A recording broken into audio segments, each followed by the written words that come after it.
Todas las mañanas, el sol sorprende a decenas de millares de pequineses diseminados por parques y calles practicando la gimnasia del Tai Chi Chuan, un arte marcial inventado hace 16 siglos. En estos ejercicios gimnásticos no cuenta para nada la fuerza, sino la concentración mental. Los especialistas afirman que aparte de mantener la flexibilidad del cuerpo y producir una sensación de bienestar, el Tai Chi funciona como importante medio preventivo de la arteriosclerosis, enfermedades cardíacas y úlceras de estómago.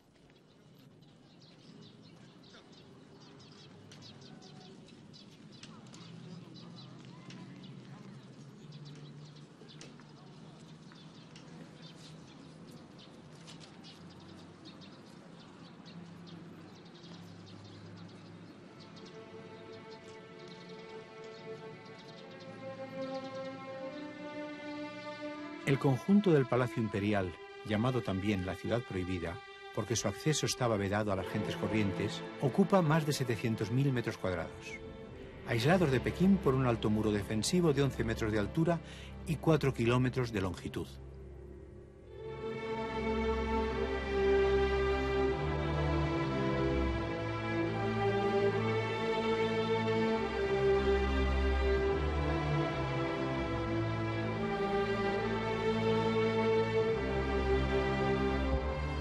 El conjunto comprende 800 edificios, 9.000 habitaciones, numerosos patios y gigantescas explanadas. Su exquisita construcción requirió el trabajo de 1 millón de obreros.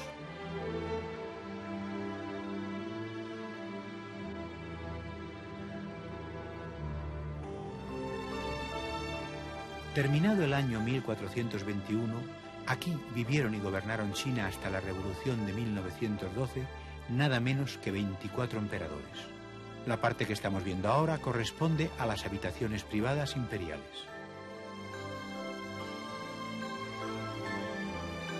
Abandonando este muro interior, el emperador pasaba a los grandes edificios y explanadas, donde estaba su trono, recibía a los embajadores y celebraba fiestas, ceremonias y reuniones.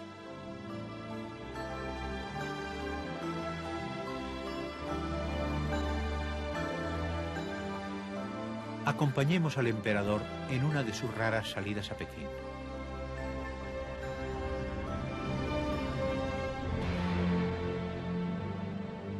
Por donde él iba pasando sobre un palanquín trono, llevado por 36 hombres y acompañado de inmenso cortejo con los elefantes imperiales a la cabeza, nadie, bajo pena de muerte, podía permanecer en la calle o abrir una ventana o puerta. El silencio del pueblo era total. Todos los años, en primavera, el Hijo del Cielo estaba obligado a dirigirse a este templo del cielo para orar y hacer ofrendas en el altar de las buenas cosechas, y así conseguir mecánicamente que ese año fuera venturoso y la comida abundante.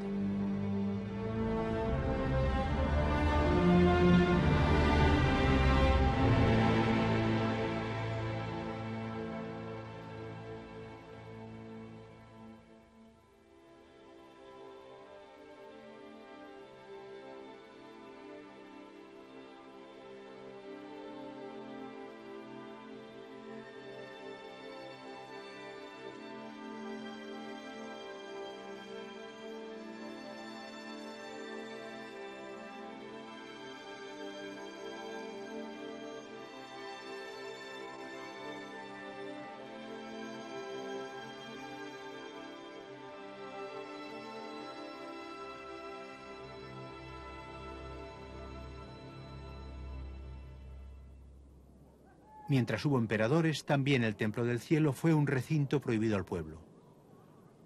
Hoy, su parque es lugar favorito de toda clase de gentes, en especial de los viejos jubilados.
La revolución de 1912 que arrojó del trono al último emperador puso punto final a más de 7 siglos de capitalidad imperial de Pekín. Pero la ciudad siguió siendo la capital de la nación y como tal ha ido cambiando y modernizándose día a día.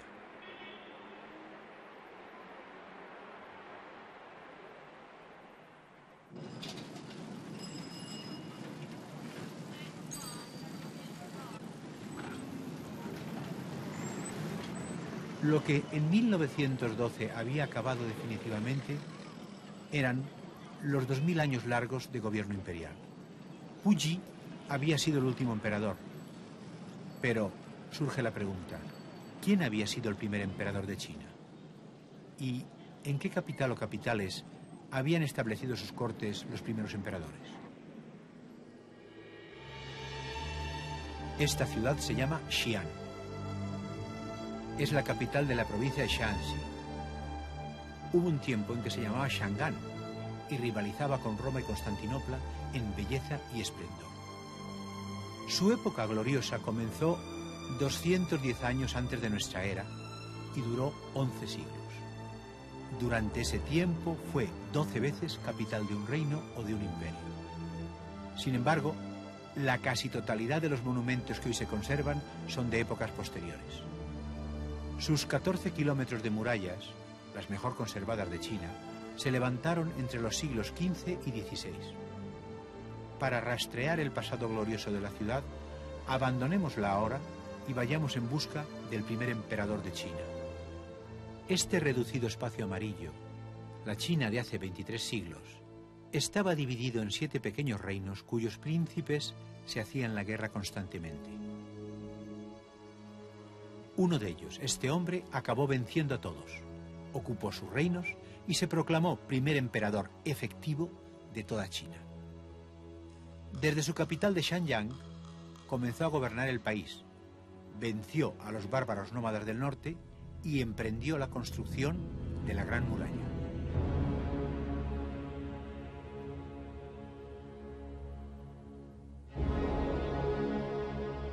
Cuando el emperador iniciaba la gigantesca obra defensiva, hacía ya más de un milenio que los agricultores chinos venían padeciendo las periódicas incursiones de los salvajes jinetes nómadas del norte. Estos les robaban los frutos de sus cosechas, quemaban sus campos y casas, violaban a sus mujeres y tras asesinar a mansalva se retiraban tan velozmente como habían aparecido, mucho antes de que llegase al lugar el ejército chino.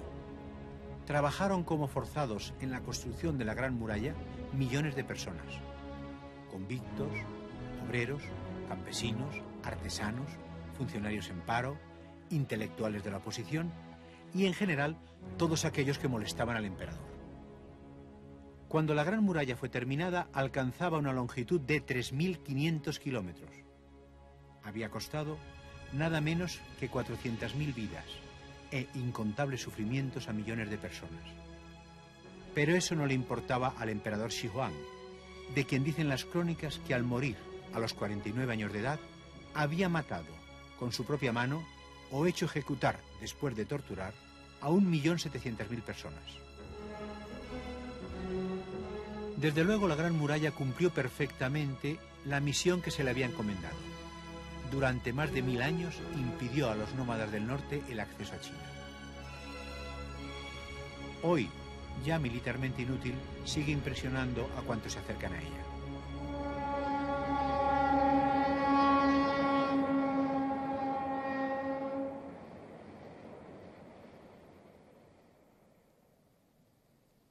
Si hacemos caso a las crónicas de la época, en este lugar y bajo la llanura cultivada se encuentra la tumba y dependencias funerarias del primer emperador.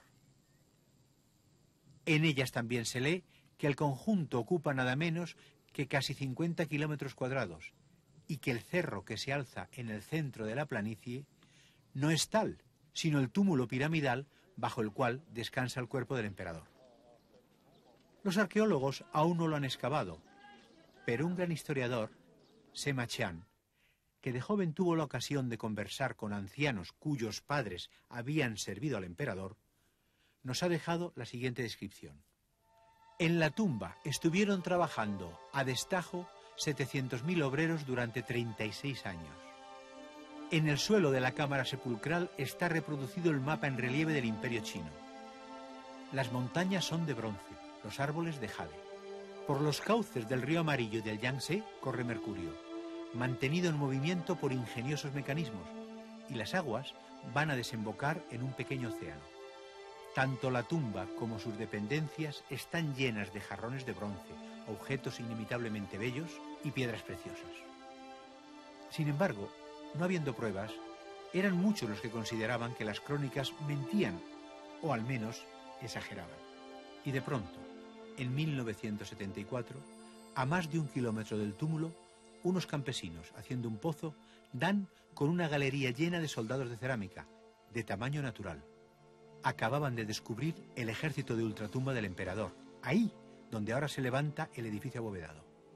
Pero antes de descender bajo tierra a admirar los 7.000 hombres que constituían su guardia personal, será bueno que nos detengamos un minuto en el Museo de la Entrada para familiarizarnos con unos pocos de ellos.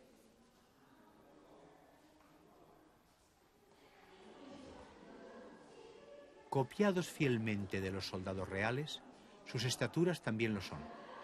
El más bajo mide 1,75 m y el más alto 1,94 m. La media da 1,82 m. Es evidente que estos hombres eran la florinata del ejército chino. Las figuras en su día estuvieron policromadas, pero los colores no han podido soportar los 22 siglos.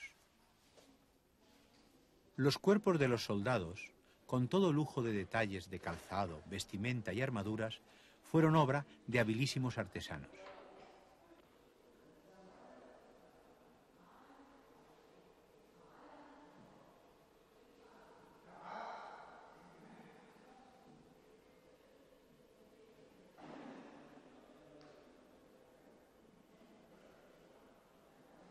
Las cabezas, modeladas aparte y luego perfectamente encajadas, fueron obra de artistas. Del temor del novato a la firmeza del veterano, no encontraremos dos rostros o dos expresiones iguales. Tampoco, cosa curiosa en un ejército disciplinado como era aquel, dos peinados idénticos.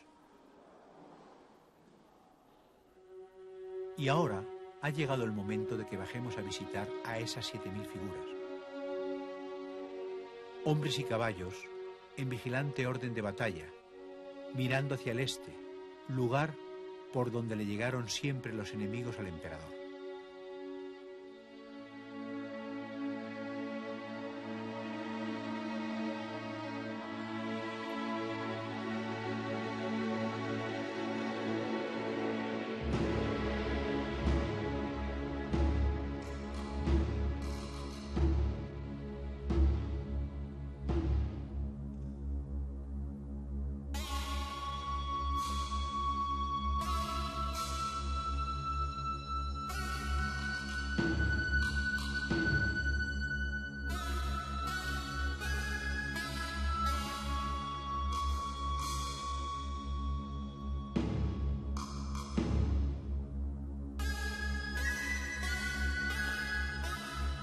Así eran los corredores, o pasillos, en número de 11, antes de que se hundieran los techos. Las figuras se yerguen sobre un pavimento hecho con los famosos ladrillos de la época, de los que se decía que una vez puestos nunca se movían. Como podemos ver, han soportado perfectamente la prueba del tiempo.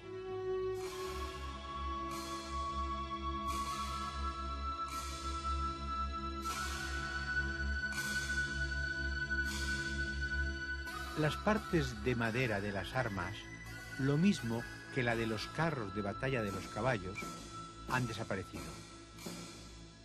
Pero sobre todo, lo que ha llegado hasta nosotros es la evidencia de la enorme potencia organizativa y creadora, económica y militar que hizo posibles, además de este insólito ejército, 3.500 kilómetros de murallas y una capital, Xianyang, desde la cual se gobernaba una nación ya inmensa.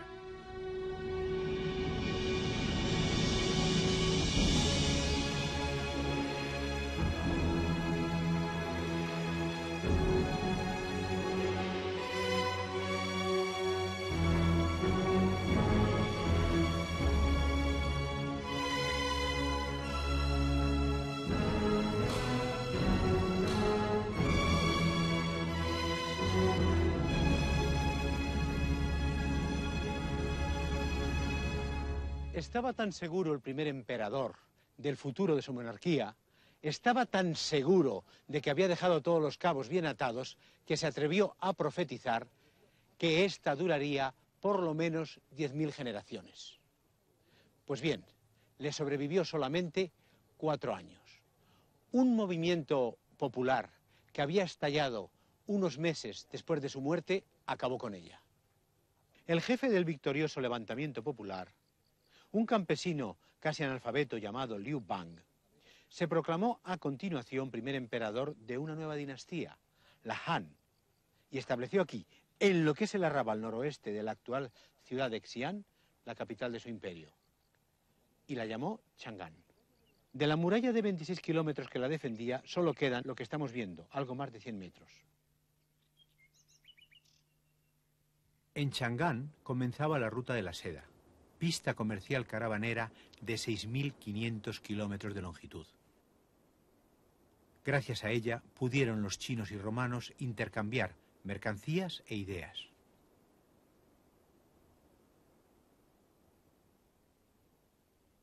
La ruta todavía seguía activa en el siglo XIII, tanto que por ella, desde Persia, pudo Marco Polo llegar a China.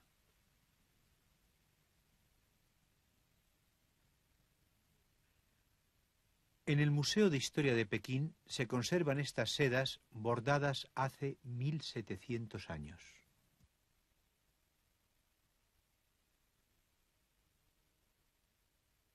En el modelado de este caballito Han, vemos ya apuntar las principales características de lo que llegará a ser el arte chino que todos conocemos.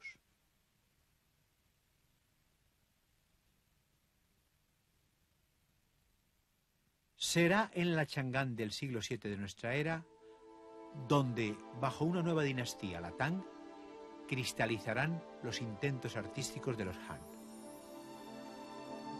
Nos encontramos ya ante una sensibilidad estética inconfundiblemente china.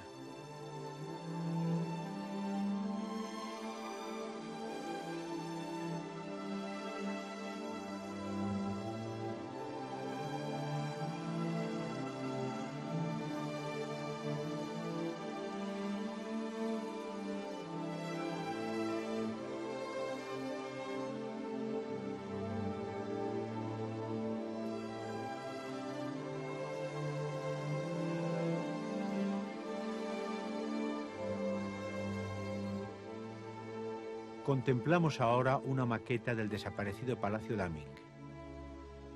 Los cimientos y basas de columnas que aún se conservan, junto con dibujos y descripciones de la época, han permitido esta reconstrucción en miniatura de un gigantesco conjunto palacial que ocupaba cerca de 4 kilómetros cuadrados de terreno.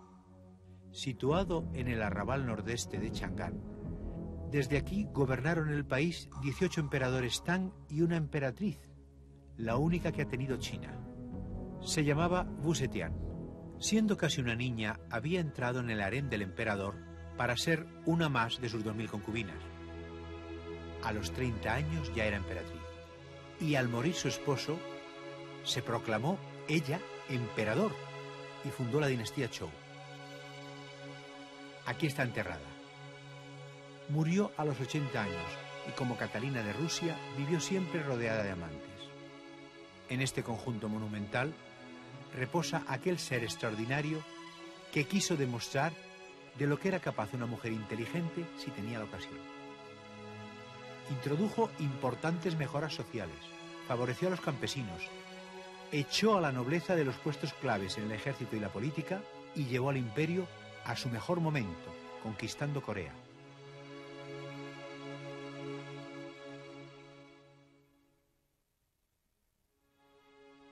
Esta imagen del Buda es una de las más perfectas de la iconografía budista, y las figuras que le rodean, discípulos, bodhisattvas y demonios guardianes, dan testimonio del altísimo nivel expresivo alcanzado por la escultura en la China del siglo VII.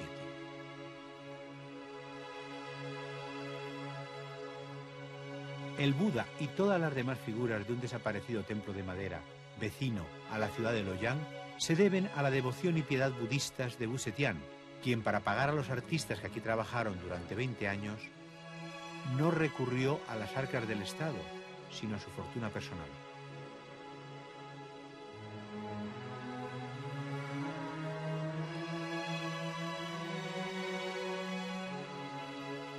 Algunos de los emperadores Tang, y especialmente Wu Zetian, fueron grandes protectores del budismo, cuyas pagodas y templos todavía salpican el paisaje chino. Visitemos ahora la gran pagoda de los gansos salvajes, construida en el siglo VII y restaurada por Wu Zetian. La pagoda se encuentra en unos jardines de la antigua Chang'an, integrados hoy en el centro mismo de la ciudad de Xi'an.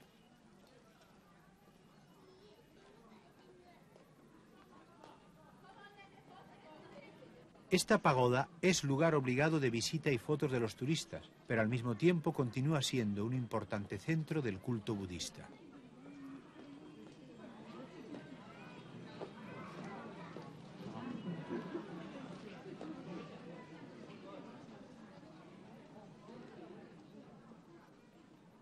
Wu Zetian no se contentó solo con restaurar la pagoda, sino que además le añadió los dos últimos pisos que estamos viendo. Hoy su silueta es el símbolo de Xi'an.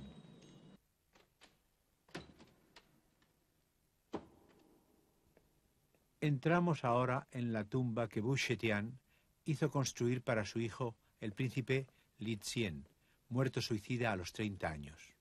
El interior estuvo lleno de obras de arte y objetos preciosos. Los ladrones de tumbas se lo llevaron todo, y solo quedaron las pinturas murales. Li Xian, disipado e intrigante, intentó sin éxito destronar a su madre. Ella era una reformista muy radical y él era el portavoz de la gran nobleza y de los latifundistas. Vecinos al sarcófago hizo Wu Zetian pintar los retratos de las favoritas de su hijo, todas con cara de luna, como a él le gustaban. Los cronistas acusarían después a la emperatriz de hipócrita, porque decían, había sido ella quien le había obligado a suicidarse. Es posible, pero también es cierto que ellos la odiaban porque siendo mujer se había atrevido a asumir una función masculina. La cúpula estaba tachonada de estrellas de oro. También se las llevaron los ladrones. Pero lo que se ha quedado es el momento clásico de la arquitectura Tang.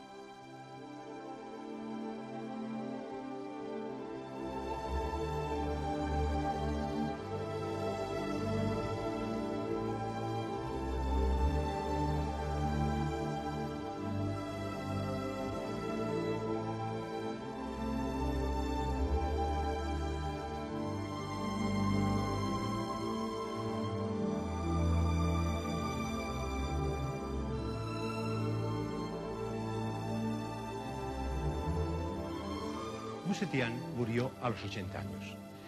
Se fue de este mundo con la firme convicción de haber fundado una dinastía imperial femenina muy sólida. Pero los varones de la familia Li, es decir, de la familia de la que procedían los emperadores Tang, reaccionaron rápidamente y, capitaneados por uno de sus príncipes, dieron muerte a Wei, que era la primera emperatriz, y a todos sus partidarios. El príncipe se proclamó emperador Tang, es decir, restauró la dinastía, y se dio a sí mismo el nombre de Xiang Chu. Llevaba en el trono de China el emperador aproximadamente unos 20 y tantos años, cuando entró en su vida y entró en la historia de China la que sería la segunda concubina imperial famosa de sus leyendas, Yang Guifei. Verse y enamorarse fue todo uno. Así comenzaba una relación que duraría 19 años y acabaría en tragedia. El emperador y Yang Guifei son el Romeo y la Julieta chinos. Con esto tenemos ya el decorado donde empezar nuestra historia. Y una vez delimitada la dimensión espacial, vamos por la dimensión temporal. Esto nos obliga a un salto atrás de más de un milenio. Para ser exactos, vamos a parar al año 736 de nuestra era. Y para ser más exactos, a la primavera de ese año. Y aún más exactos, una mañana de la primavera de ese año. Una última advertencia. El Romeo y Julieta italianos eran dos adolescentes. No sucedía lo mismo con el Romeo y Julieta chinos, porque cuando se conocieron, ella tenía 18 años, él tenía 53. Por lo tanto, la llevaba 35. Esto no impidió, y lo cuentan todos los cronistas, lo cuentan todos los poetas, y por tanto lo hemos de creer, que se amasen tierna, profunda y apasionadamente ya desde el primer momento. Así comienza nuestra historia. 真乃大唐天宝皇帝嗣也，弃子前帝，如斩黄土。且惜塞外风情万里，民间俗见3000，真乃太平之至也。 今来祭物于贤，激情生死。所见公与杨与环，德行稳妥，奉子修理。不几日，封为贵妇，也曾传旨在华清之此语。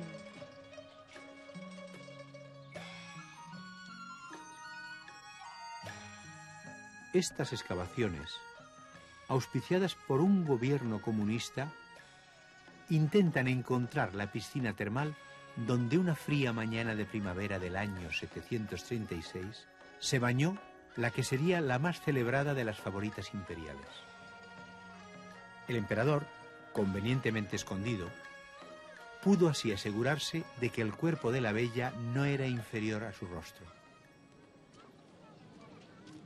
A apenas 20 metros de las excavaciones podemos contemplar el actual estanque de las aguas termales.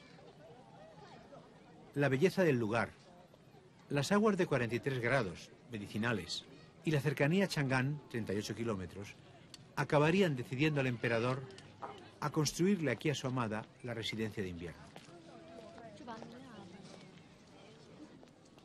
Pero volvamos a nuestra historia. Cuando Yang Guifei salió del baño, fue invitada a presencia del emperador.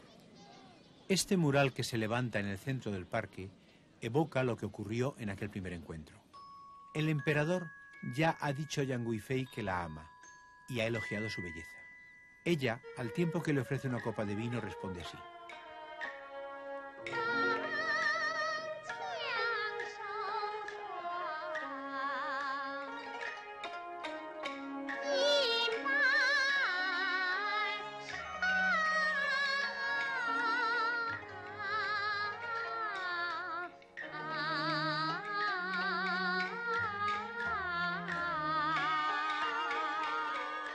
Y aquella noche, el parque del estanque de Huaqing fue testigo de su unión. También en este otro parque, llamado Xinqing, a las afueras de Chang'an, el emperador construyó un palacio a su amada. Y aquí se amaron de día, de noche y sobre todo a la luz de la luna.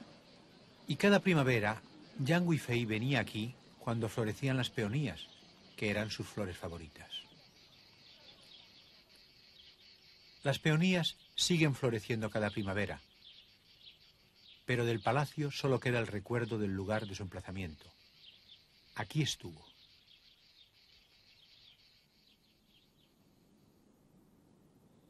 Gao el eunuco, que ha estado vigilando la luna, considera que ya su altura y su luz están a punto de alcanzar el clímax poético de la noche, y se apresura a avisar a la pareja imperial. Gao, como otros muchos aspirantes a funcionarios, se hizo castrar para acceder a las intimidades de palacio. Ahora está satisfecho, es el guardián celoso e insustituible de los amores de la pareja imperial, y tiene poder, riquezas y honores. Años después, muchos culparon a Yang Guifei de la guerra civil que iba a estallar el 756 y que iba a arrebatar 36 millones de vidas a un país de 53 millones de habitantes.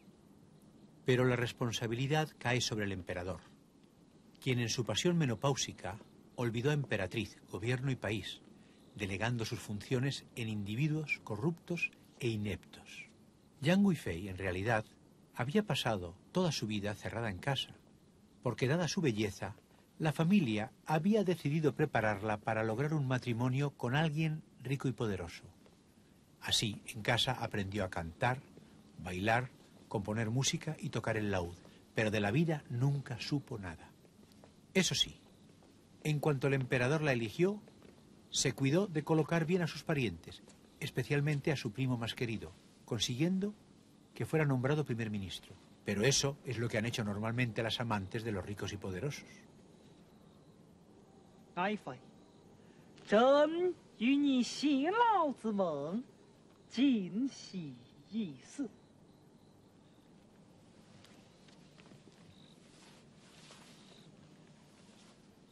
太写对精彩，点火在此，与情定情。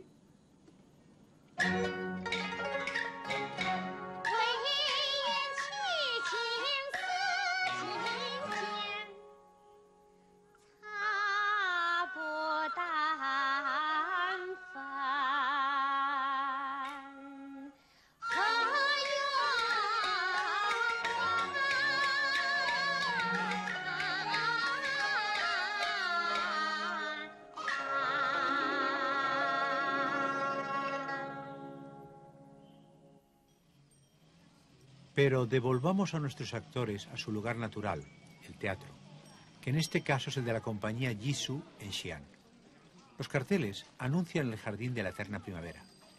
Su autor, Hung Shen, invirtió 15 años en escribirla y la estrenó el 1688. Su argumento son los amores trágicos de Yang Guifei y el emperador. Este hombre es el director del teatro, nunca se enfada, nunca da voces. Y esta es la compañía Jisoo, que fundada el año 1912 es la más antigua de China.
Van a ver ustedes ahora un resumen de 20 minutos de una obra que dura 6 horas.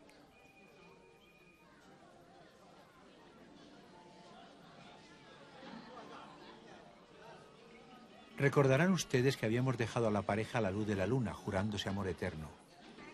Es natural que luego hayan pasado la noche amándose intensamente. Por la mañana, el emperador se ha reunido un par de horas con los ministros y, cubierto el expediente, corre a ver a su amada, pero la encuentra dormida.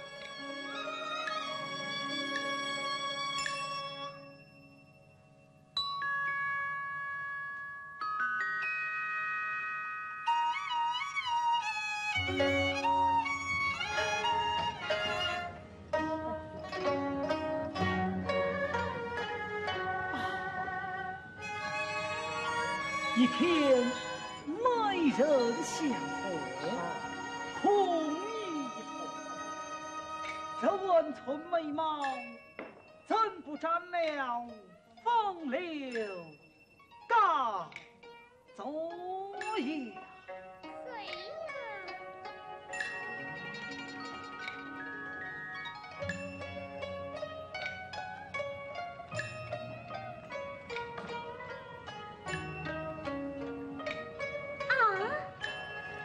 万岁！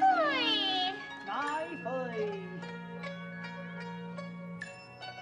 春州庆贺，正好祭祀忧伤，为何当无收粮啊？夜来长途，玉龙安龙，不觉花自离弱，强骑树头，却又朦胧水起，因此是言伤情。哦，如此说来，倒是寡人唐突了。哈哈哈哈哈哈！爱妃呀，朕看你身世困倦，且同到前边去小憩天客。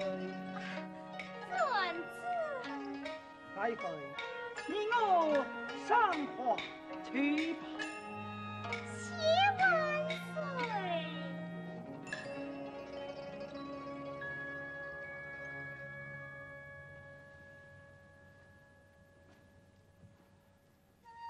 El Li Bai al que ha aludido el emperador es este hombre, el poeta más grande de China.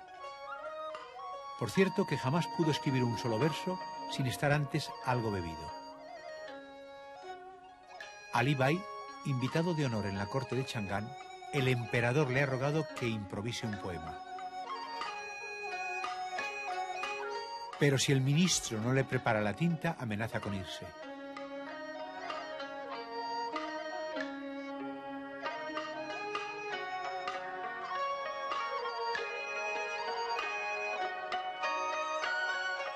El magnífico actor que encarna al poeta, al que además se parece mucho, es capaz, en esta breve escena muda, de darnos una idea clara del carácter y personalidad de Li Bai.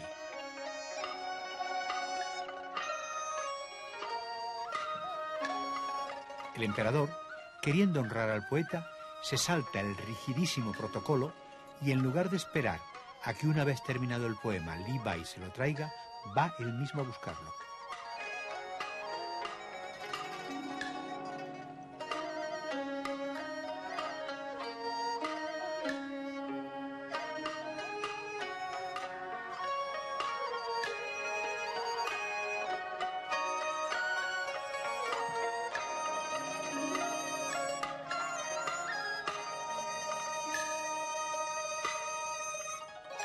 Me habéis preguntado, ¿por qué prefieres vivir en las colinas verde-azules? Sonrío y no respondo. Mi corazón está en paz. Flotando en su corriente, arrastra el arroyo las flores del almendro. Hay tierras y firmamentos distintos de los vuestros.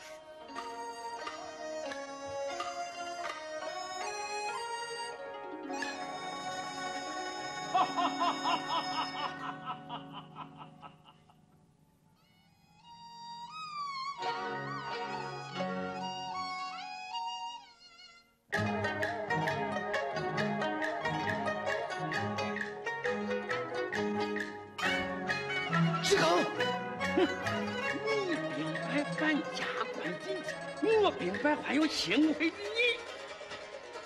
若不是我，你焉有今日之富贵？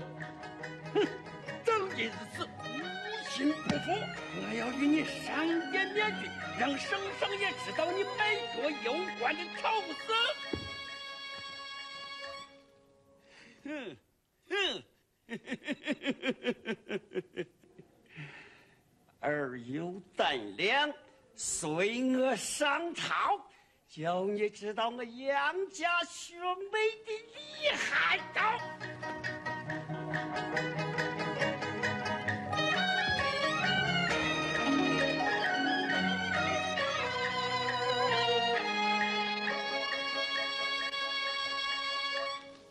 En la actualidad, a nadie se le ocurriría en China pasar a caballo y a galope tendido por medio de este campo de mijo.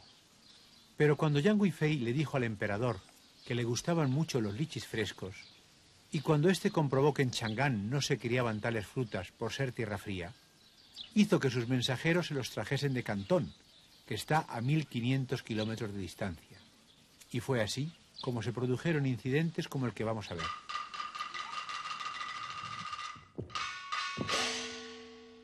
Según las convenciones del teatro chino, la fusta que tiene este hombre en la mano indica que va a caballo.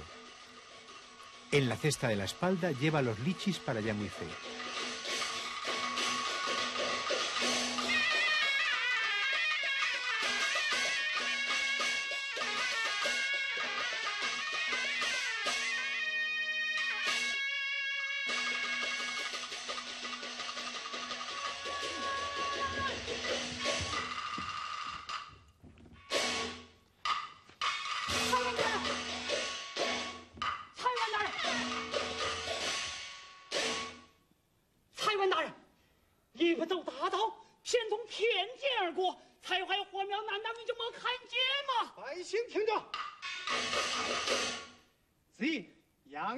爱知县里按海南所产之果过了期而现为边境，无奈只得操舟进京飞驰前往。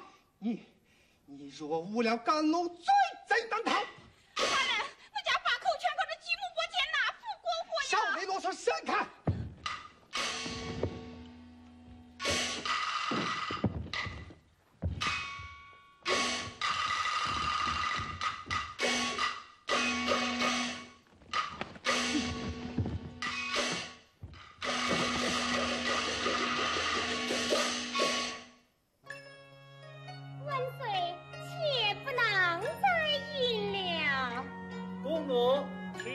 上来，万岁，妾已醉了，不能再饮了。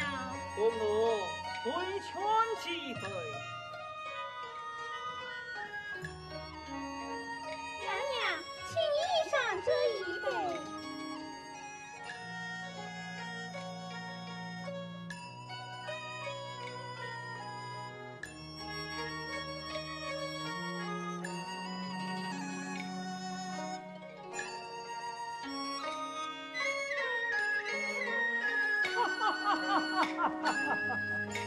贵妃醉了，贵妃醉了。何处鼓声奏法？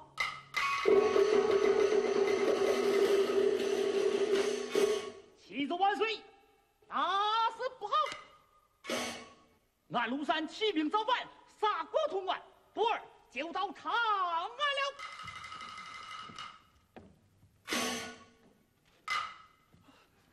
守关将士何在？各属汉兵败，已降贼了。Para no caer en manos de los rebeldes, el emperador decide huir de la capital y refugiarse en el sur. En la fuga le acompaña la corte entera, sirviendo de escolta la Guardia Imperial. Pero en la aldea de Mahueipo, donde se detienen a pernoctar, estalla la tragedia. La Guardia Imperial, considerando al primer ministro culpable de lo sucedido, le condena a muerte sin pedir permiso al emperador y lo ejecuta.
爱妃，既至已如此，朕也做不得主了。高力士，万岁。单平，单平，娘，娘，啊！万岁！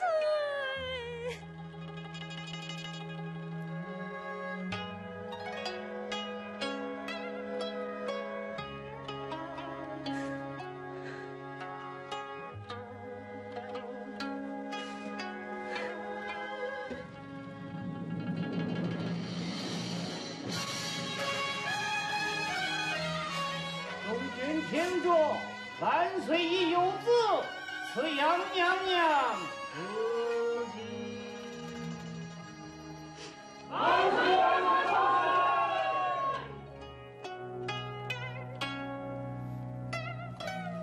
娘娘，有什么话儿吩咐奴婢几句？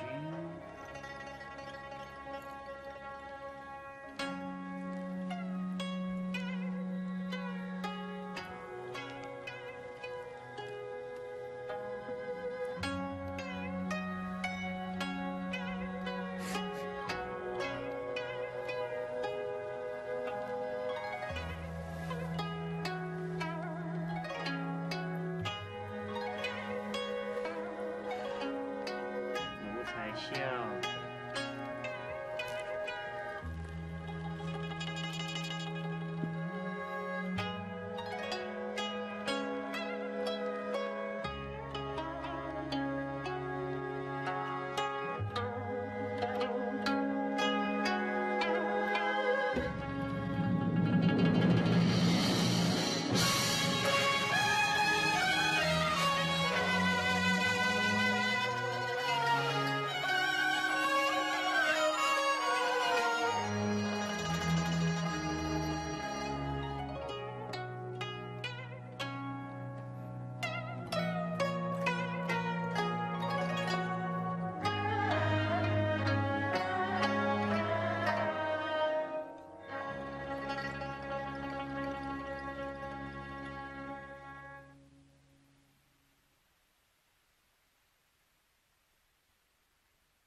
，A Yang Guifei la enterraron en el mismo lugar de su muerte, en una tumba cupuliforme que ha llegado hasta nuestros días.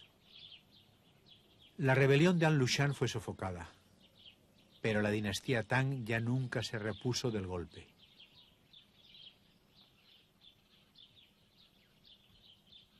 Emperadores y poetas han ido dejando junto a la tumba sus condenas al emperador que no supo defender a su amada.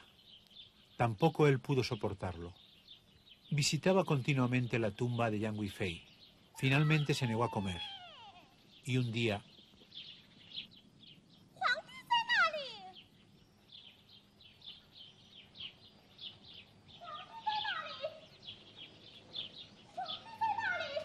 Era el comienzo del fin.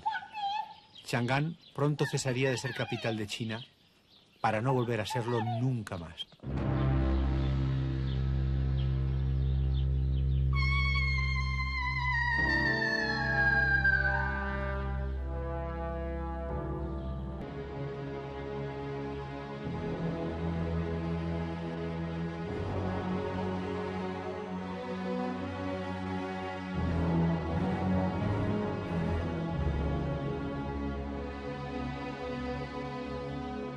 El hundimiento de los Tang se debió principalmente a la corrupción de las clases altas, que además, después de despojar a los campesinos de sus tierras, los sometieron a una semiesclavitud. Estos se rebelaron y en medio de violentos combates y saqueos, el país cayó en el caos. China perdió su imperio y ella misma se fragmentó. En solo 50 años se vio gobernada por 5 dinastías y 10 reinos. El año 936, el país estaba dividido así. Cada color representa un reino dinastía, y todos peleándose unos con otros. En el norte, los bárbaros Kitán paralizados por la muralla, esperaban una oportunidad. Al final, uno de los contendientes les invitó a pasar, a cambio de ayuda militar. Así, cuando el año 960 China recobra su unidad bajo la dinastía Sung, los Khitán, que ahora se llaman Liao, están ya instalados en el lado de acá de la Gran Muralla. Los Song, entonces, establecen su capital en Kaifeng, al sur, y muy cerca del río Amarillo. Estamos en la primavera del año 1110. Kaifeng, que con sus 700.000 habitantes es la ciudad más poblada del mundo, está en fiestas. Aprovechando la puerta abierta de la muralla, nos colamos de rondón y nos sumergimos en el bullicio de este rincón, presidido por uno de los 72 restaurantes especiales que no cierran nunca, ni de noche ni de día, la tienda de un tonelero, un pozo, carros que distribuyen agua potable, una tienda que es quizá una farmacia, vendedor ambulante con las mercancías a cuestas. Los 2 pisos altos del restaurante estaban reservados para los ricos. En el patio de atrás, los cántaros del vino. 16 años después, Kaifeng sería conquistada, saqueada e incendiada por los Churchen, bárbaros nómadas del norte. El culpable de tamaño desastre era el autor de estos pajaritos.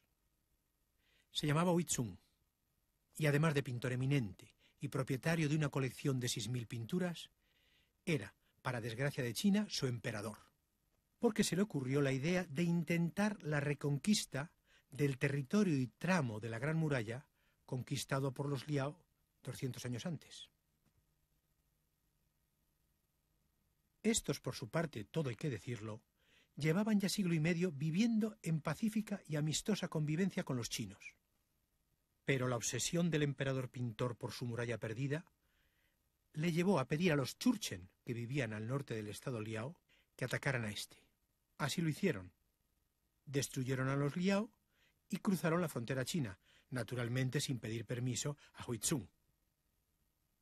El emperador vio arder Kaifeng y con ella sus 6.000 pinturas. El intento de Huizhong de recuperar la Gran Muralla se saldaba no solo con su tragedia personal, sino además con una tremenda catástrofe para China: la pérdida del río Amarillo, cuna de su civilización y eje de la agricultura del trigo. Los emperadores que sucedieron a Huizhong se llamaron Sung del Sur. La corte imperial se estableció en Hanzhou, ciudad que además se convirtió en capital de la China de los arrozales. Militarmente, la China de los Sung del Sur era débil, pero allí y entonces la creación artística alcanzó alturas pocas veces igualadas a lo largo de la historia del arte. Y ya a partir de los Sung, la estética china considerará que solo existen 3 artes mayores o melódicas: la música, melodía de sonidos; la poesía, melodía de conceptos; y la pintura, melodía de líneas, formas y colores. Todas las demás artes son menores, o si se quiere, artesanías de altísimo nivel estético. Un edificio, por ejemplo, es, en primer lugar, una vivienda. Y una cerámica es un recipiente, porque el verdadero arte, dicen los chinos, no puede ser útil, sino puro, solo para deleite del espíritu. Con el tiempo, esta refinadísima concepción del arte contagió a los mismos Churchen, los cuales, 50 años después de haber destruido Kaifeng, comenzaron a opinar como los chinos, y los más ricos a poseer pinturas, leer poemas y escuchar música. Y de pronto los civilizados Churchen ven atacada y rebasada su frontera del norte por cientos de miles de jinetes, mucho más salvajes que ellos lo eran cuando destruyeron Kaifeng. Y a la cabeza de esa caballería va nada menos que Genghis Khan. Entonces corrieron a refugiarse y a hacerse fuertes detrás de la Gran Muralla. Al llegar y verla, Genghis Khan queda consternado. Además, su caballería, que siempre ha combatido en campo abierto, está desconcertada. Pero usando el soborno, fue informado de que en un punto de la muralla y disimulado por altos matorrales, había un vano al que se llegaba y cruzaba por una senda de apenas medio metro de anchura. 2 días después, Genghis Khan saqueaba Pekín, capital de los Churchen. Dentro de la línea roja vemos el imperio que se habían forjado los mongoles a los 50 años de la muerte de Gengis Khan. La parte amarilla, cuya capital era Pekín, constituía la Gran China mongola, que incluía también el Tíbet, Birmania, Manchuria, Mongolia y una parte de Siberia. Todo ello gobernado por un nieto de Gengis Khan, llamado Kublai Khan, quien después de acabar con los Sung se había proclamado primer emperador de la nueva dinastía de los Yuan. Poco a poco el emperador mongol y sus hombres fueron conquistados por la civilización china y sobre todo por su arte. Piezas como esta son creaciones de ceramistas chinos en pleno dominio mongol. En cuanto a los pintores, hubo algunos que, queriendo agradar a los nuevos amos y sabiendo cuánto les gustaban los caballos, se dedicaron única y exclusivamente a pintarlos. Otros, en cambio, los patriotas, se negaron a pintar caballos. Y otros, más radicales aún, se negaron a pintar nada en absoluto para los mongoles. Tal fue el caso de Wu Chen, autor de este paisaje. Wu Chen fue además un excelente pintor de bambúes, plantas que en esta época de dominación extranjera se revistieron de un secreto simbolismo.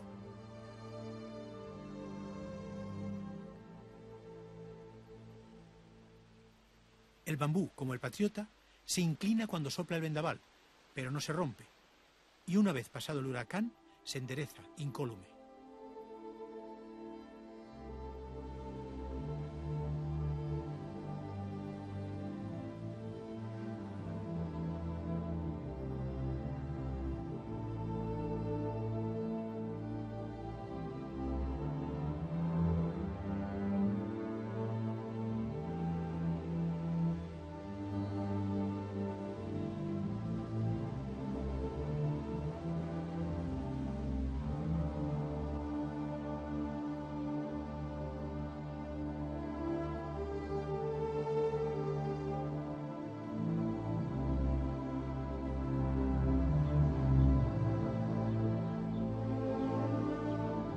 Durante la época Yuan, aunque muchos pintores por añoranza siguieron pintando como en la época Sung, hubo unos cuantos artistas innovadores de primera magnitud. Y el más grande de todos ellos fue Huang Congwang. Un letrado chino del siglo XV comentó así esta pintura: nos permite advertir el aroma que desprende lo cotidiano y nos descubre que este artista es un hombre culto y de temperamento sereno. Quienes vivían peor que nunca eran los campesinos, explotados por mongoles, chinos ricos, iglesia budista y extranjeros al servicio de la corte. Uno de esos extranjeros escribió una obra titulada Libro de las Maravillas, donde se deshacen elogios al gobierno mongol. Ese hombre era Marco Polo, amigo y consejero de Kublai Khan, pero las cifras, que no engañan, nos dicen que China tenía 100 millones de habitantes cuando los mongoles la conquistaron, y solo 45 millones 50 años después. Como era inevitable, los levantamientos armados campesinos fueron, a medida que pasaba el tiempo, más frecuentes y masivos. Al final, un victorioso jefe campesino, Chu Yuanyang, se proclamó emperador y fundó la dinastía Ming. Y lo primero que hizo el flamante emperador fue emprender la restauración, fortificación y ampliación de la Gran Muralla. Las obras que él inició duraron casi 200 años. Así la muralla, además de aumentar sus 6.000 kilómetros con 500 más, adquirió el aspecto actual. Las torres, de las que se construyeron varios miles, alcanzan 13 metros de altura media. También se levantaron puestos avanzados delante de las murallas, y en ellos torres de 20 metros de lado, que eran arsenales, depósitos de leña y botiquines, además de almacenar comida para 4 lunas. En cuanto al número de soldados que defendían la muralla, hubo momentos en que llegaron a sumar la enorme cifra de 3 millones.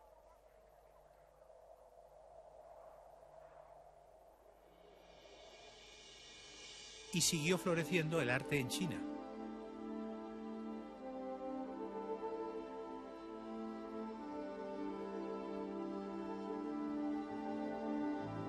Al contemplar pinturas chinas, conviene tener presente que sus autores trabajan de manera diferente a los nuestros. Nunca copian directamente de modelos, ni siquiera de apuntes. Cuando un artista chino desea pintar un paisaje con pájaros, arroyos, rocas y bambúes, comienza a pasearse por la naturaleza y mirar durante días, semanas, meses y hasta años. Finalmente, en su casa, pinta de memoria un paisaje con pájaros, arroyos, bambúes y rocas que resume la totalidad de sus experiencias y meditaciones. Temiendo siempre el regreso de los mongoles, sucesivas generaciones de centinelas se relevaban en la muralla, escudriñando día y noche el horizonte. Así transcurrieron sin novedad 257 años, hasta una madrugada del 1625, cuando los vigías divisaron una gran masa de jinetes provenientes del norte. Y a la cabeza de ellos este hombre, Nurhaci, su gran Khan. Pero no eran mongoles, sino unos más antiguos enemigos de China, los Churchen. En una yurta como esta, híbrido de cabaña y tienda, había pasado Nurhaci su infancia. Y en otras semejantes estaba transcurriendo su juventud cuando, por muerte de su padre, fue nombrado jefe de una de las 5 desunidas tribus Churchen. Con grandes dosis de inteligencia y constancia, acabó Nurhaci uniendo bajo su mando las 5 tribus. Con ellas, creó un reino que llamó Manchú. Inmediatamente después, se proclamó Gran Khan y estableció su capital en Shenyang. El pabellón del fondo es el salón del trono de Nurhaci. Su silueta está a medio camino entre el kiosco chino y la yurta.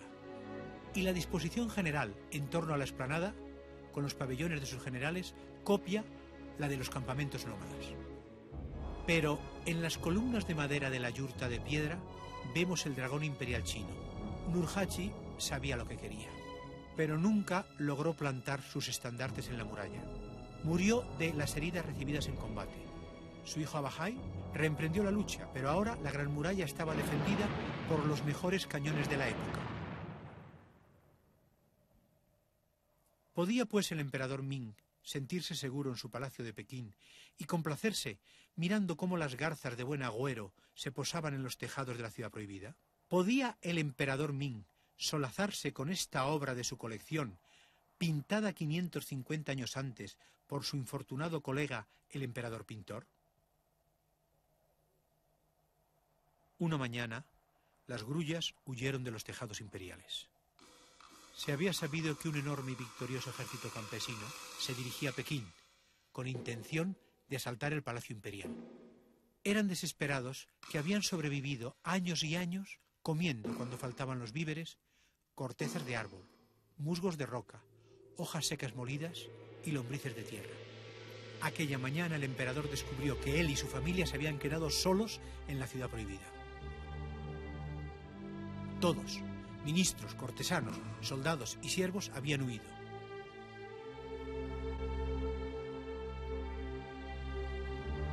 La emperatriz se suicidó ante los ojos de su marido. El emperador mató con su propia espada a su hija adorada, una dulce princesa, para evitar que los campesinos la ultrajaran. Luego, vestido de cualquier forma, corrió hacia la colina que se alza frente a los palacios imperiales. Pero, ¿dónde puede ocultarse un emperador?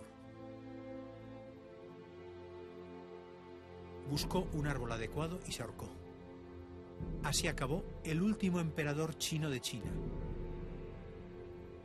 Aquí estaba exactamente ese árbol.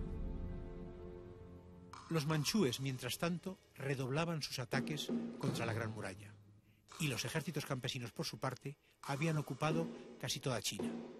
Fue entonces cuando aquí, en el paso de Shanghaiquan, en el preciso lugar donde la Gran Muralla se encuentra con el mar, se consumó la gran traición.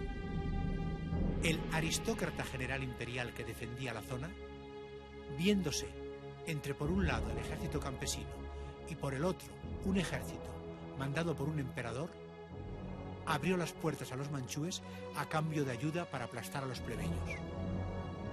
Así los manchúes entraron en China y aplastaron a los ejércitos campesinos, pero no se detuvieron y ocuparon Pekín. Sun Chi, el emperador manchú, se proclamó emperador de China, abandonó Shenyang y estableció su corte en la ciudad prohibida. La conquistadora Manchuria pasó pues a convertirse en provincia y Shenyang fue y sigue siendo su capital. El mausoleo del fundador de la dinastía Qin, hijo de Nurhaci y padre del conquistador y nuevo emperador de la China, es el monumento más bello de los innumerables que la historia ha dejado a Shenyang. El túmulo señala el lugar donde, en un palacio subterráneo, todavía sin excavar, reposa su cuerpo. Todo es sustantivamente chino en este conjunto monumental.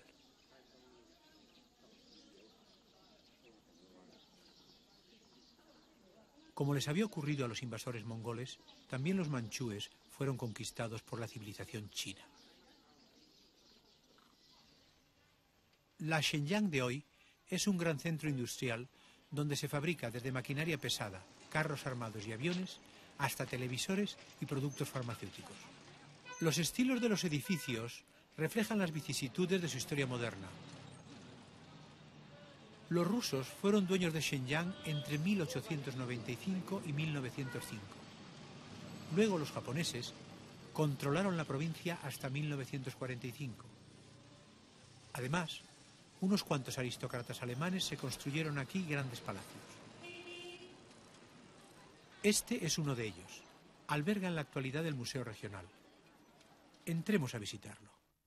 Junto al vestíbulo, una exposición de paisajes del artista contemporáneo Qin Shaojing, un académico que se esfuerza por mantener viva la, a nuestro parecer ya exhausta, tradición de la pintura paisajística china. En esta sala pueden comprar los visitantes libros de arte, reproducciones de pinturas y esculturas, y sobre todo, materiales de pintura y dibujo.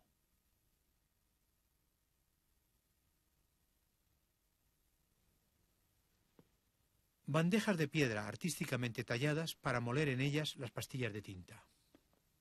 Aunque destinadas a ser trituradas y disueltas en agua, las pastillas de tinta china se venden artísticamente decoradas. La tinta negra ha sido siempre el pigmento favorito de los pintores chinos. Según se la diluya, menos o más, ofrece una gama que va del negro intenso aterciopelado al gris plateado luminoso. Los colores se emplean con mucha parsimonia.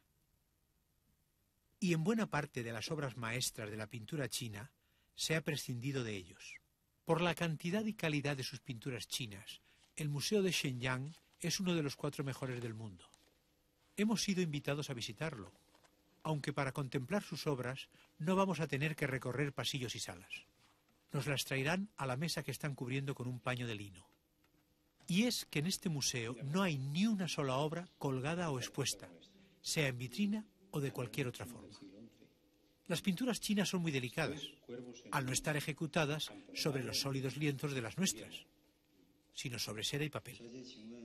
Unas cuantas de las pinturas sobre seda que guarda este museo tienen más de 1300 años, y luego hay otras muchas que rondan los 1000. Vamos a ver ahora una que solo tiene 850 años. Se trata de un rollo horizontal titulado Paisaje de invierno con grajillas, y se desconoce el nombre de su autor. Hemos visto que las señoras llevan guantes, y ahora nos ponemos una mascarilla, casi como los cirujanos. Y es que todas las precauciones son pocas con obras tan valiosas. La mascarilla no solo protege a la pintura de nuestro aliento, sino también de eventuales gotitas de saliva. Es una lástima que la pequeña pantalla carezca de la adecuada definición que nos permite apreciar la riqueza de detalles y matices y la increíble maestría de la pincelada. La pintura paisajística china es una de las manifestaciones más altas de la sensibilidad humana. Pero los occidentales no podemos disfrutar de sus obras, porque nuestros libros escolares han ignorado siempre el ámbito cultural que las inspiró. Es totalmente imposible que un paisaje pintado chino nos hable si no sabemos un mínimo acerca del Tao, de Confucio y del budismo. En el mejor de los casos las apreciamos en cuanto a la forma como muy decorativas, y lo son. En cuanto al contenido nos parecen románticas, y no lo son. Porque la persona romántica trata siempre de divorciar sus deseos de la realidad, mientras que el pintor chino busca el Tao por medio de la fusión de los contrarios. Estas montañas en forma de pan de azúcar son muy frecuentes en las pinturas chinas, pero ¿existen de verdad en el mundo real o las han inventado los artistas?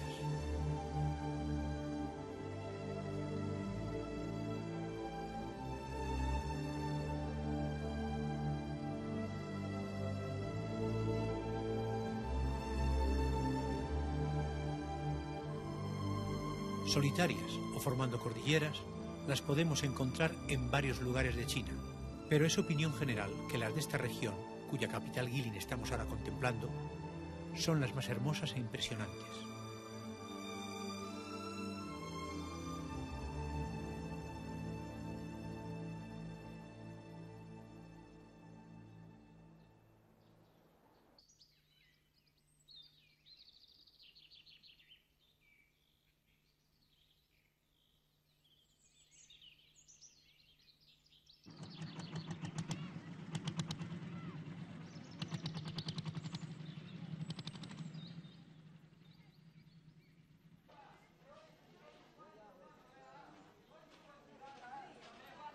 A causa de la belleza de las montañas que la rodean, esta ciudad de edificios anodinos atrae en primavera y otoño a legiones de turistas, en su mayor parte japoneses. Los nipones, que en tantas cosas comenzaron imitándonos y acabaron superándonos, consiguen también, cuando se convierten en turistas, multiplicar por 10 las manías de los occidentales. Y aquí los tenemos, entregados a una orgía narcisista de hacer y hacerse fotos. Las montañas se limitan a servir de telón de fondo. Una inscripción con la divisa de la ciudad que dice: mejor es ser mortal y vivir en Guilin que inmortal y morar en el cielo. Lema que se debiera completar con la postilla excepto en temporada turística alta.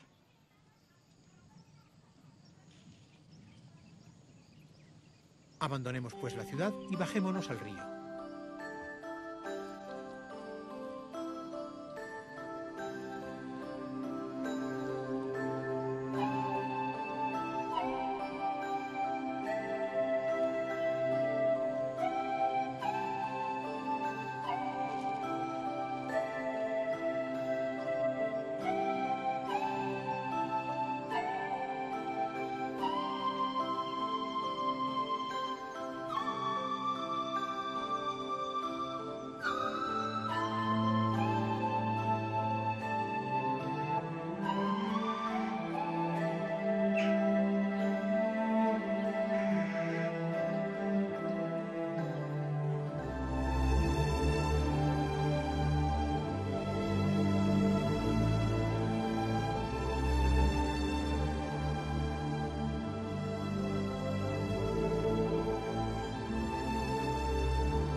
Una vez que hemos comprobado que tales montañas existen y satisfechos de haberlas contemplado, volvemos a nuestro Museo Manchú.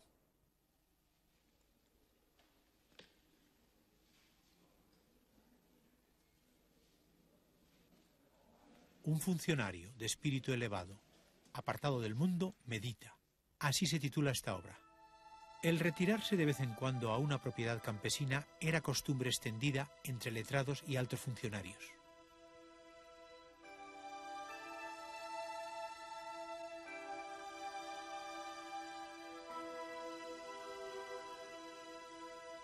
En esta pintura de Liu Songnian, uno de los 4 grandes maestros de los Sung del Sur, vemos a un letrado durante una pausa en sus lecturas. Quienes ocupaban altos puestos se recuperaban en sus moradas campestres de las tensiones acumuladas en el ejercicio de sus responsabilidades. Pero, ¿Cómo podía salir del paso un funcionario letrado cuando, en pleno desempeño de sus funciones en la corte o ciudad, se sentía de pronto fatigado o irritado o deprimido? No podía, evidentemente, abandonar los asuntos entre manos y escapar al campo. ¿Qué podía hacer? La respuesta es que todo alto y por tanto agobiado personaje poseía e incrementaba siempre que se presentaba la ocasión una respetable colección de pinturas. Y en cuanto a la fatiga o la irritabilidad hacían su aparición, ese hombre, en los ratos que pasaba en casa, se dedicaba a relajarse, solo o acompañado de sus mejores amigos, y lo hacía con la contemplación de las pinturas más adecuadas a las necesidades físicas y anímicas del momento.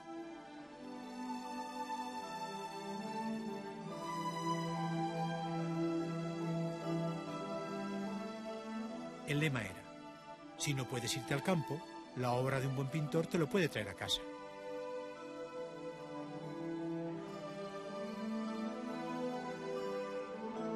Pero en la ciudad de Suzhou, donde se pintaron todas las obras que estamos viendo ahora, la cosa llegó más lejos y los altos personajes se dijeron: ¿por qué no hacernos en la ciudad, en nuestros jardines privados, una naturaleza en miniatura? Así nacieron los jardines de Suzhou.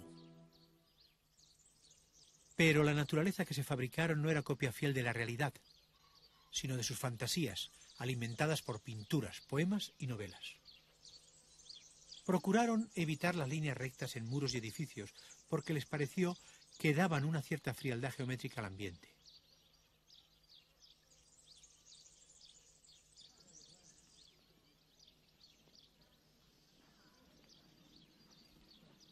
Nos encontramos en uno de los 120 jardines naturaleza que se conservan en la ciudad.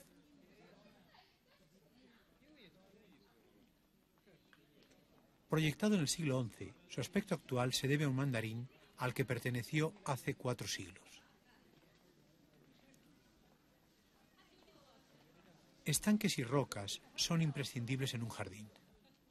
El estanque simboliza el elemento femenino, porque sus entrañas son hondas, oscuras y húmedas, porque produce vida y porque el elemento que lo llena, el agua, es complementario por oposición a la roca.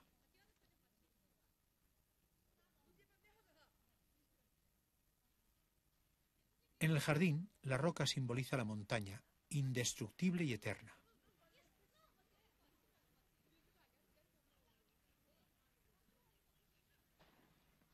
La roca simboliza el principio masculino y plasma las 2 virtudes viriles, la fuerza y el valor. Volvemos a encontrarnos con las montañas de Quilín, pero cuidado, no nos dejemos engañar. Seguimos en el mismo jardín y estamos ante una miniatura.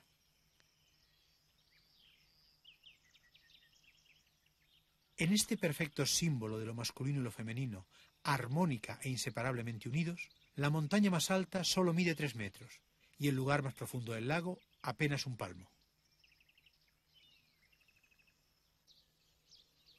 Decimos adiós al jardín con una visita a estos arbolitos, que los japoneses llaman bonsái, y los chinos, que fueron sus inventores allá por el año 1000 de nuestra era, llaman penjin. Muchos de estos árboles enanos tienen más de 100 años. Y algunos han rebasado los 3 siglos de existencia, cuidados por generaciones de especialistas que han sabido, además, protegerlos de guerras, saqueos y abandonos. Con solo 600 metros cuadrados, edificios incluidos, este jardín llamado del Pescador es el más pequeño e íntimo de la ciudad.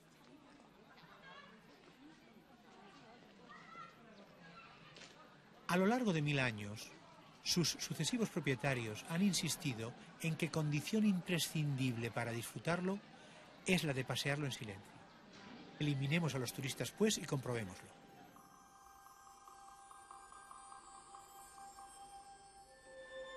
La ausencia de flores se debe a que estamos en invierno. Pero algunos entendidos chinos consideran que es la mejor estación para visitar el jardín, porque las flores aturden, mientras que desnudo nos deja ver y admirar la armonía con que fue proyectado y el perfecto equilibrio entre edificios, estanque, piedras, los diferentes tonos del verde, arbustos, ramas, árboles y sombras. Y sobre todo, esas ventanas deliberadamente concebidas como marcos.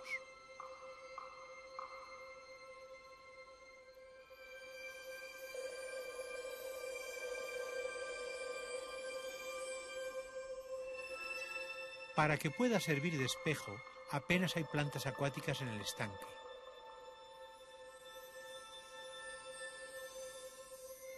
Dicen los chinos que resulta claro el simbolismo de estas plantas. Aun habiendo nacido en el fango, se puede llegar a ser puro y hermoso.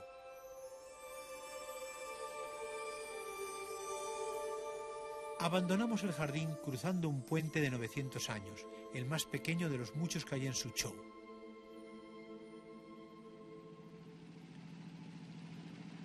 Este puente es el hermano mayor del que acabamos de ver. Los dos tienen más o menos la misma edad y ya habían cumplido los 200 años cuando Marco Polo visitó la ciudad.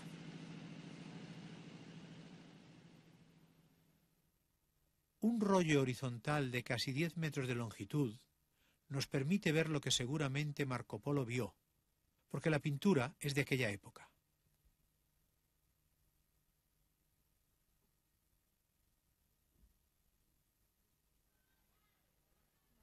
Hoy es día de fiesta y estamos en Suzhou, a orillas del Gran Canal.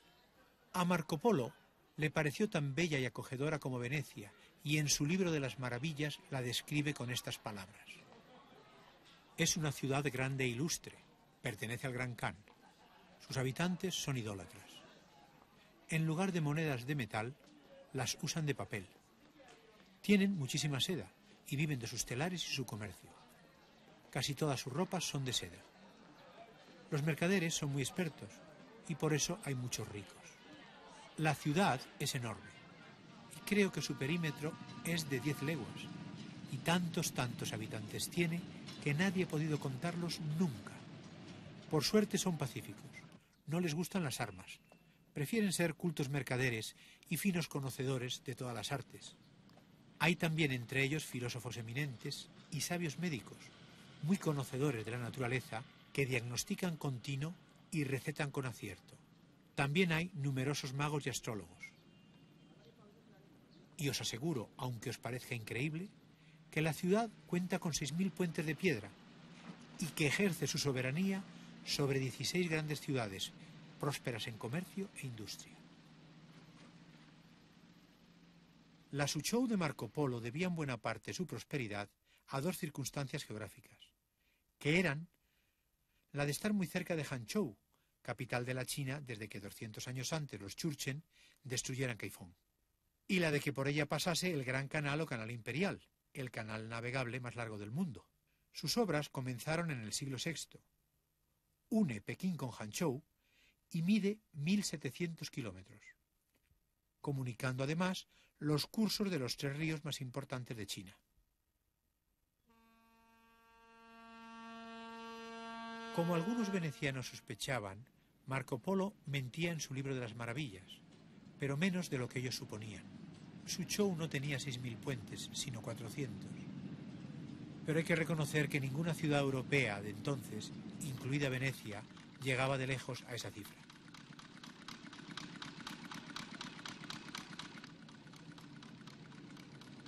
La febril, industrial y comercial ciudad de hoy se parece muy poco a aquella.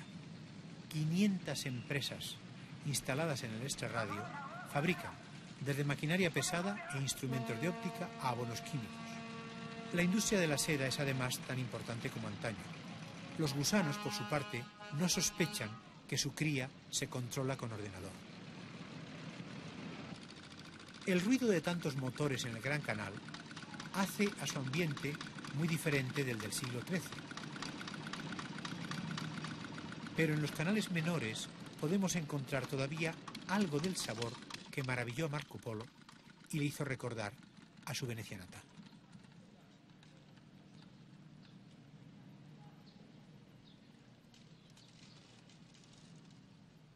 En este rinconcito del Gran Canal termina el rollo de la Suzhou pintada y con él nuestra visita a la ciudad. Esta embarcación de recreo es del tipo llamado dragón, por el animal que adorna su proa. Pero también las había de competición, y las sigue habiendo, como esta que navega por el río Linyang.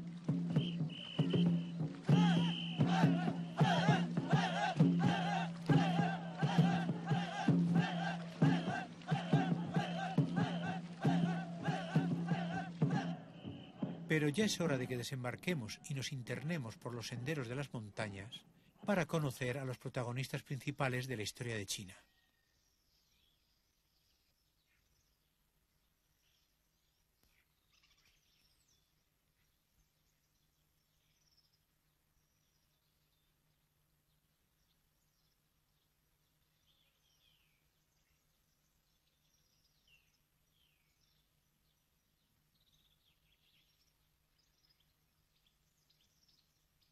Ahí los tenemos.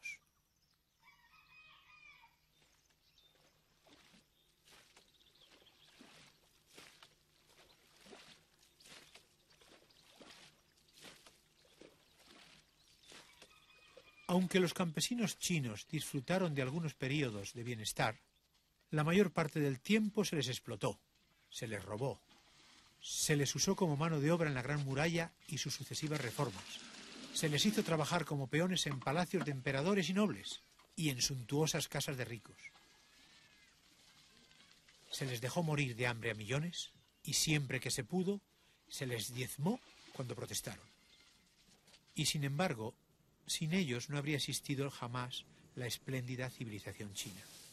Por cierto, que lo mismo se podría decir de nuestros campesinos respecto de la también espléndida civilización occidental.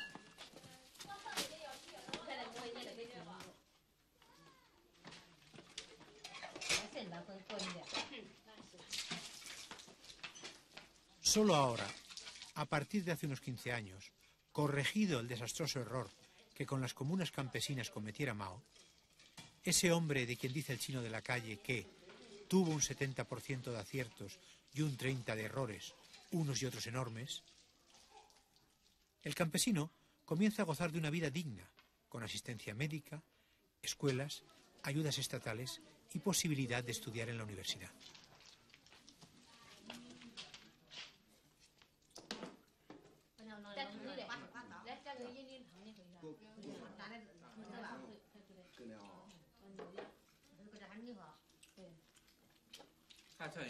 Y solo ahora, con el estómago lleno, los habitantes de esta perdida aldea han comenzado a apreciar, por primera vez en milenios, la belleza única e insuperable del lugar que habitan y trabajan.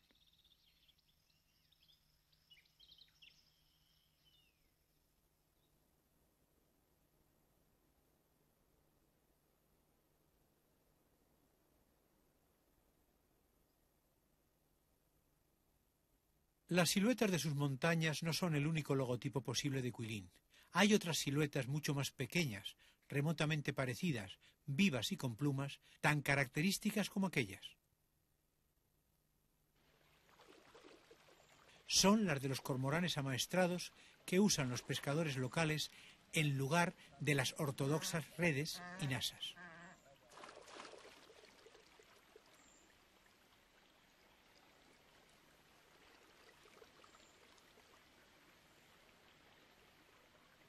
Ahí va río abajo un pescador de Guilin, con todo cuanto precisa para ganarse la vida.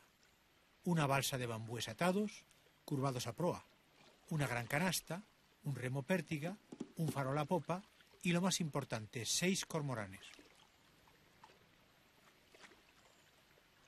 El cormorán salvaje, pariente próximo del pelícano, es habilísimo pescador y voraz engullidor de peces, y el hombre ha sabido aprovechar ambas características. Está atardeciendo y comienzan los preparativos para la pesca, que siempre se realiza de noche. La primera operación consiste en ceñirle la garganta al pájaro, que está en ayunas, con una cuerda de cáñamo, para que no pueda tragarse sus presas. Los pescadores faenan en grupo. Al caer la tarde, se dirigen a un lugar de aguas poco profundas y cercano a la orilla. Llegados al sitio, disponen sus balsas en círculo. Las luces atraen a los peces y los cormoranes se van zambullendo.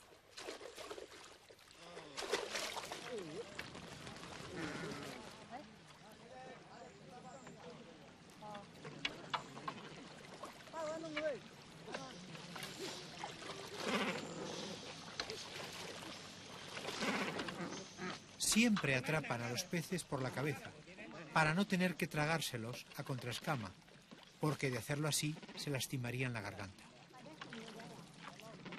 La pesca termina cuando los cormoranes comienzan a dar muestras de cansancio. Entonces se les quita la cuerda del cuello y se les da peces hasta que se hartan.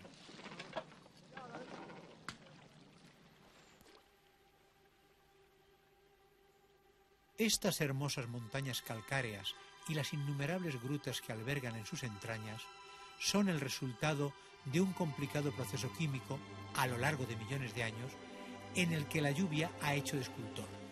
La gruta que visitamos ahora no es ni con mucho la más grande ni la más hermosa, pero sí la más popular, porque en ella, dicen las leyendas, habita un personaje mítico, Su Wukong, el rey de los monos. Héroe favorito de niños y adultos, protagonista de 1000 cuentos y del Viaje a Occidente, obra maestra de la novelística china. El rey de los monos nace de un huevo de piedra, lo que le hace ser viril y valiente. Recordemos el simbolismo de la roca.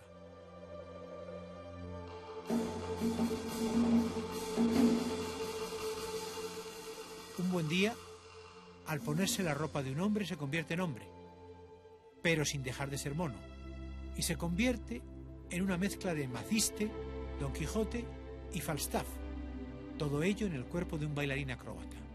Su raíz animal lo emparenta con Harpo Marx y Arlequín, aunque se le descubren gestos de Chaplin y Keaton.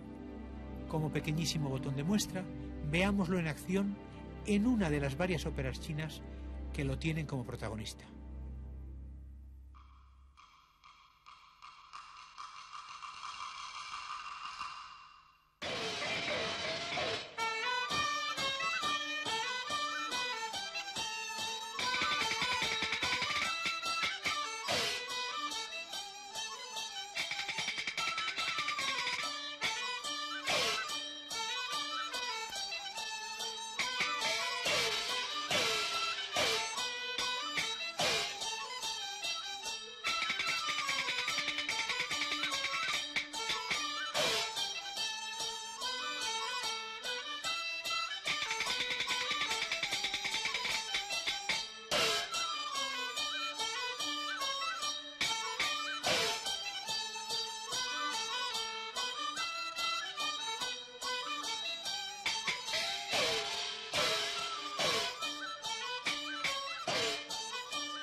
想必是金丹吞退宝。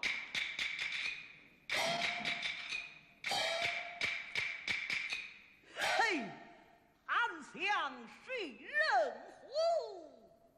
说什么得意比金丹陈大道？老孙父自当做朝斗儿叫一报。好东儿叫一报。